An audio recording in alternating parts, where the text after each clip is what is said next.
Good morning students, स्वागत है आपका श्री श्याम कॉलेज भादरा के यूट्यूब चैनल पर। देखिए, हम बात कर रहे हैं एमए फाइनल की और इसके अंतर्गत हम बात कर रहे थे, हमारा जो टॉपिक था वो था वायुदाब से संबंधित। तो चलिए हम बात कर रहे हैं वायुदाब की।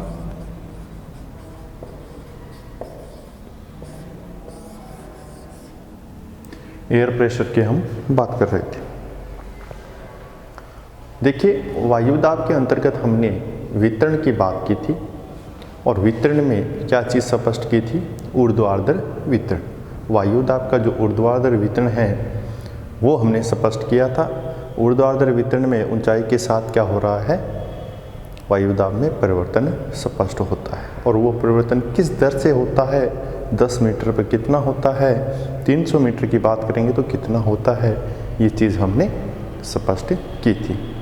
ठीक है, अब हम बात करेंगे वायुदाब का जो क्षैतिज वितरण है उसकी हम बात करेंगे।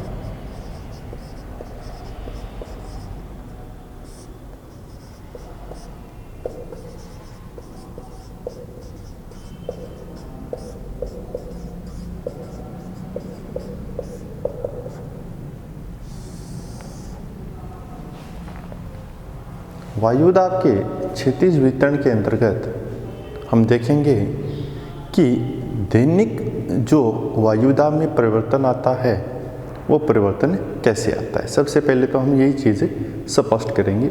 दैनिक जो उतार चढ़ाव देखा जाता है उसमें क्या डिफरेंस होता है, कब बढ़ता है कब घटता है, इस चीज़ के बारे में हम देखेंगे। तो सबसे पहले हम देखते हैं कि वायुदाब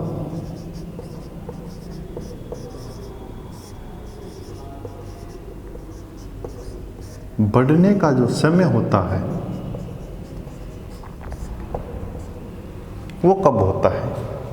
24 घंटे की बात करेंगे, दिन की बात करते हैं पूरे दिन की, तो उस समय की बात कर रहे हैं कि कब बढ़ता है दिन में और कब वो घटता है, इस चीज़ की हम बात करेंगे। तो देखिए, हमने क्या चीज़ लिखी है? वायुदाब बढ़ने का समय। वायुदाब बढ़ने का समय पूछा गया है तो ओबियसली क्या रहेगा? कब रहेगा वायुदाब बढ़ेगा? कब बढ़ेगा? जब तापमान कम होगा। जब तापमान कम होगा उसी समय तो वायुदाब बढ़ेगा। बिल्कुल, ये बात सत्य है। अब देखिए, थोड़ा सा रिवाइंड होइए, पीछे की ओर जाइए। हमने देखा था तापमान के संबंध में, तापमान शीतलन की जब बात की थी, लैग ऑफ टेम्परेचर की बात की थी, उस समय हमने देखा था कि दिन का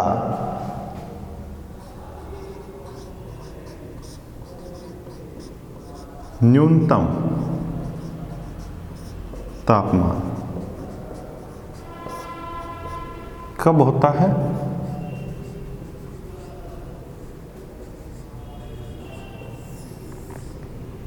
चार से 5 बजे के आसपास सबसे न्यूनतम तापमान होता है और इसके बाद में वो कुछ समय के लिए न्यूनतम बना रहता है। तो तापमान, दिन का न्यूनतम तापमान कब है? 4 बजे के आसपास है।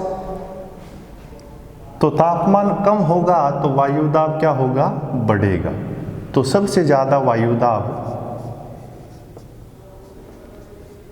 4 AM से, सुबह की बात चल रही है, 4 AM से लेकर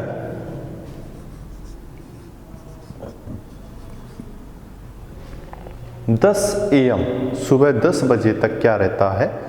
वायुदाब बढ़ने का समय रहता है। ठीक है, अब हम देखेंगे कि वायुदाब घटने का समय कब होता है।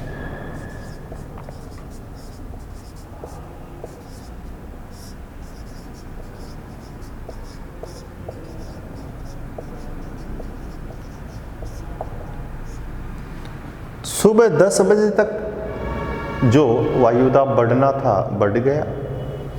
वायुदाब घटने का समय, घटने का समय तो क्या होगा? जब तापमान अधिक होगा तभी तो वायुदाब कम होगा। बिल्कुल सत्य बात। वायु दाब घटने का समय 10 बजे के आसपास में क्या आ जाती है, धूप आ जाती है, सूर्य बिल्कुल स्पष्ट रूप से दिखाई देता है। उस समय तापमान क्या होता है, बढ़ता है। तापमान बढ़ता हुआ प्रतीत होता है 10 बजे से। और कब तक बढ़ता जाता है, हम बात करते हैं तापमान बढ़ता हुआ प्रतीत होता है सुबह 10 बजे से लेकर शाम के 4 बजे तक। जब तापमान बढ़ता हुआ प्रतीत होता है तो वायु दाब घटता हुआ प्रतीत होता है। वायु दाब के घटने का समय ये है। ठीक है, तो ये हमने बात की है 12 घंटे की। अब बात करेंगे आगे, जो शेष 12 घंटे हैं उसकी बात करते हैं।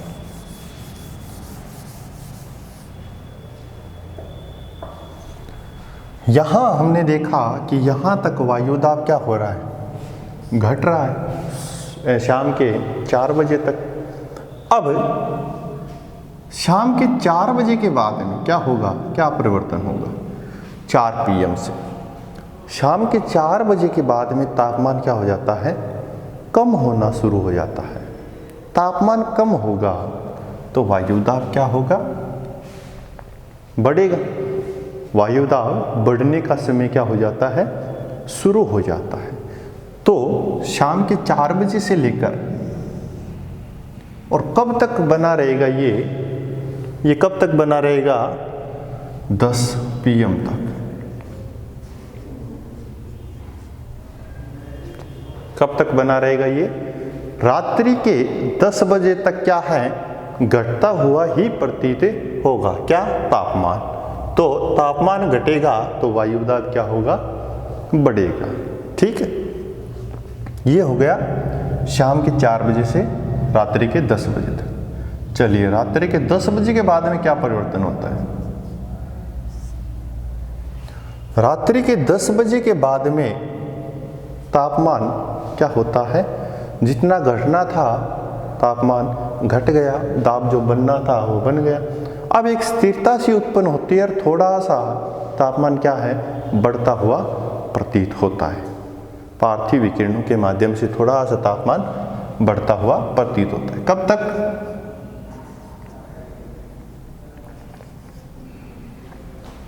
सुबह 4 बजे तक क्या रहेगा, वो तापमान आपको बढ़ता हुआ प्रतीत होगा। और 4 बजे के बाद में फिर तापमान क्या हो जाता है, घटना हुआ शुरू हो जाता है। तो ये 12 घंटे हो गई और ये डिफरेंस भी किसका है, 12 घंटे का है।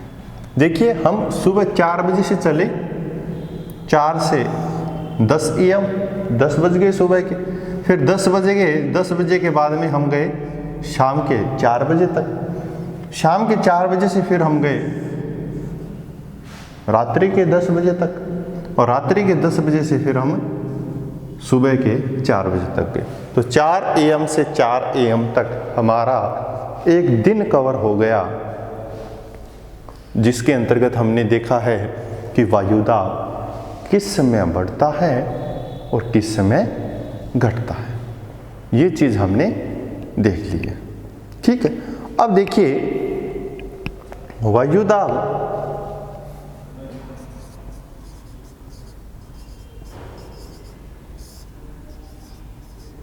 ये जो आपको उतार चढ़ाव दिखाई दे रहा है, ये जो घटने बढ़ने की जो दर दिखाई दे रही है,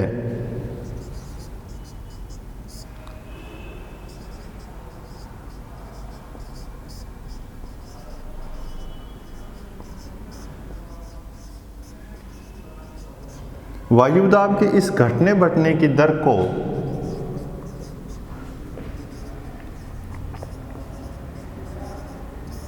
क्या कहा जाता है,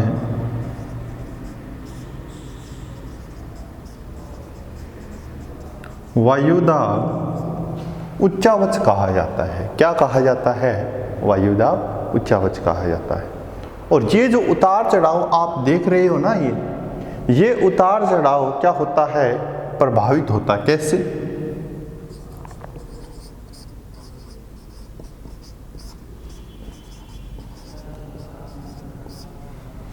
कैसे होगा? भूमध्य रेखा से बात करते हैं हम।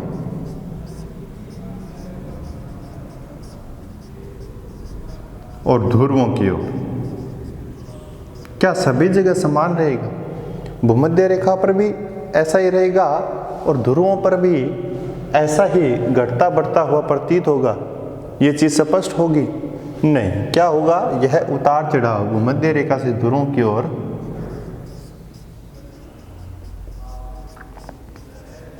कम होता जाता है। क्या होता चला जाता है? कम होता हुआ चला जाता है। क्योंकि दिन की अवधि क्या है? भूमध्य रेखा से ध्रुवों की ओर दिन की अवधि क्या होती है? बढ़ती हुई प्रतीत होती है। सूर्य के प्रकाश की अवधि क्या होती है? ज़्यादा प्रतीत होती है। तो ये उतार चढ़ाव क्या है? भूमध्य रेखा से ध्रुवों की ओर कम पाया जाता है। ठीक है। अब देखिए, इसके संबंध की बात करें तो इस तथ्य को देखेंगे तो नोट लगाकर हम एक चीज स्पष्ट करेंगे कि 60 डिग्री जो अक्षांश है, 60 डिग्री अक्षांश के बाद ये जो दैनिक उतार चढ़ाव है,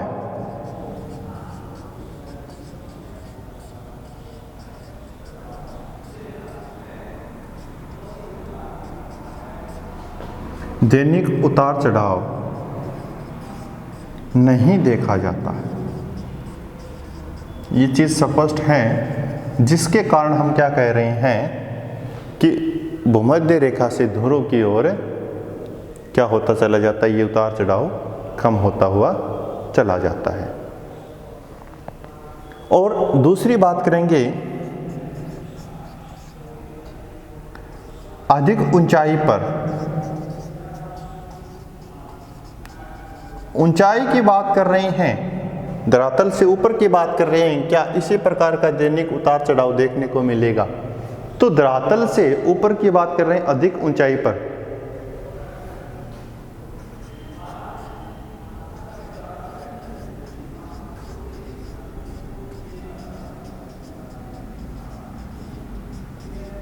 या हम बात कर सकते हैं कि अधिक ऊंचाई पर वायु में जो दैनिक परिवर्तन है,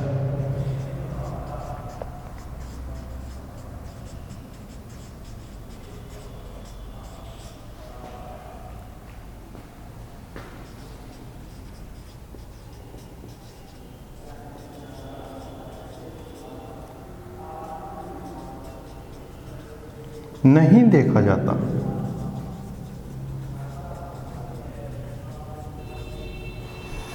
जो दैनिक उतार चढ़ाव है वो वायु दाब के अंतर्गत नहीं देखा जाता है। दैनिक परिवर्तन वायु दाब का जो दैनिक परिवर्तन है वो दैनिक परिवर्तन अधिक ऊंचाई पे जाने पर नहीं स्पष्ट होता है, धरातल के नज़दीक स्पष्ट होता है।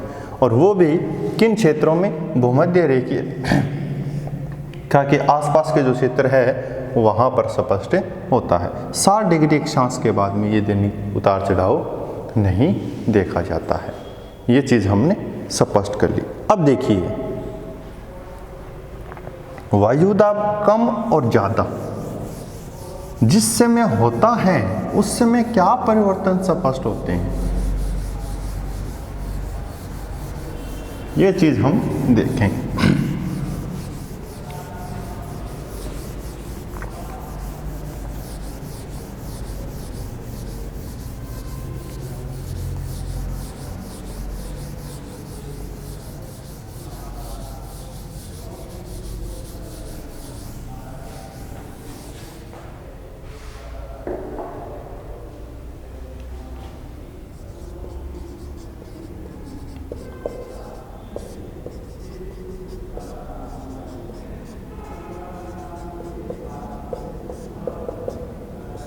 वायु दाब कम या ज़्यादा जब होता है तो क्या परिवर्तन स्पष्ट होता है? ठीक है। अब सबसे पहले हम ये देखेंगे कि जब वायु दाब बढ़ता है तो क्या चीज़ स्पष्ट होती है। पहली बात करेंगे कि जो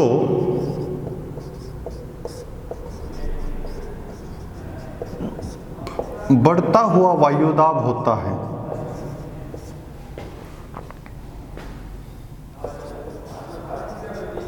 वो किसको सूचित करता है? बढ़ता हुआ वायुदाब किसका सूचक होता है, किसको प्रदर्शित करता है, किसको सूचित करता है, ये चीज हम देखेंगे।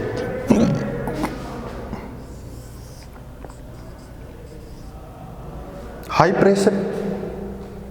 अब हाई प्रेशर है मतलब यहां पर ठंडी हवा है, तापमान कम है, तो क्या होगा, यहां से वायु अपसारित होगी। सामान्यतः हम यही देखते हैं कि वायु क्या होगी, अपसारित होगी, क्योंकि वायु जो पवन है वो क्या होगा,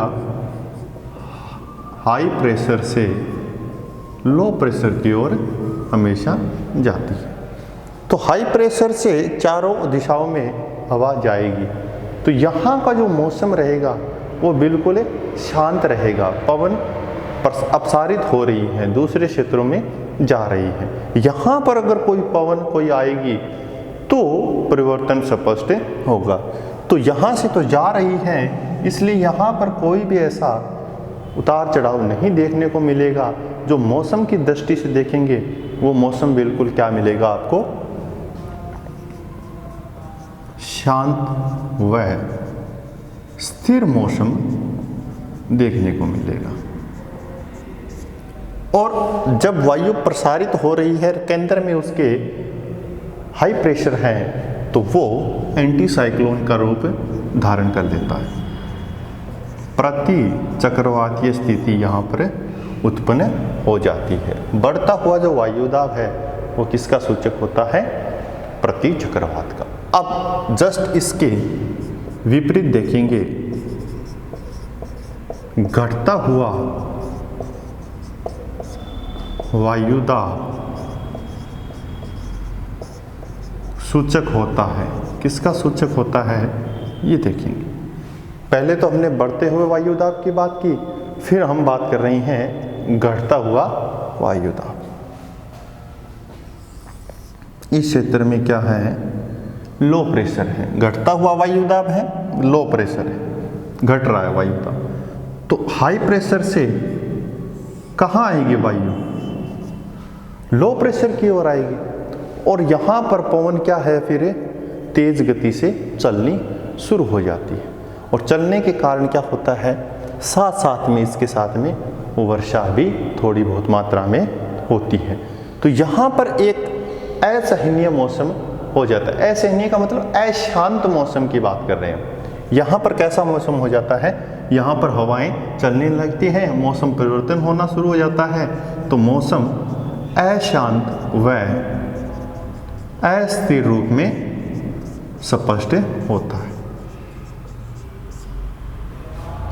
अशांत व अस्थिर मौसम स्पष्ट होता है घटते हुए वायुदाब। अब देखिए, ये जो स्वरूप आएगा ये साइक्लोन का आएगा, ये प्रति चक्रवात का था, ये चक्रवातीय स्वरूप। चक्रवात में क्या होता है, परिधि से केंद्र की ओर हवाएं चलती हैं और केंद्र में क्या होता है, हमेशा लो प्रेशर होता है। क्या होता है, लो प्रेशर होता है। किसके केंद्र में होता है, चक्रवात के। और प्रति चक्रवात के केंद्र में क्या होता है, हाई प्रेशर होता है। ये दो महत्वपूर्ण विशेषताएं हैं चक्रवात और प्रति चक्रवात में। और किस प्रकार के वायुदाब में परिवर्तन स्पष्ट हो रहा है, घटते हुए वायुदाब में भी हो रहा है और बढ़ते हुए वायुदाब में भी हो रहा है। इसके बाद में पहले तेजी से घटता है फिर बढ़ता है, पहले बढ़ता है फिर घटता है। इस प्रकार से 2-3 और कंसेप्ट हैं, उनकी बात हम नेक्स्ट क्लास में करेंगे। तो आज हमने वायुदाब से संबंधित क्षैतिज वितरण के बारे में देखा था और साथ साथ में देखा है कि क्या परिवर्तन होता है जब वायुदाब कम हो जाता है या ज़्यादा हो जाता है। इसके बाद में हम देखेंगे वायुदाब प्रवणता। जैसे हमने ताप प्रवणता की बात की, वैसे ही हम वायुदाब प्रवणता की भी बात करते हैं, एयर प्रेशर ग्रेडियंट की बात करते हैं। तो आज के लिए इतना ही। Thank you very much.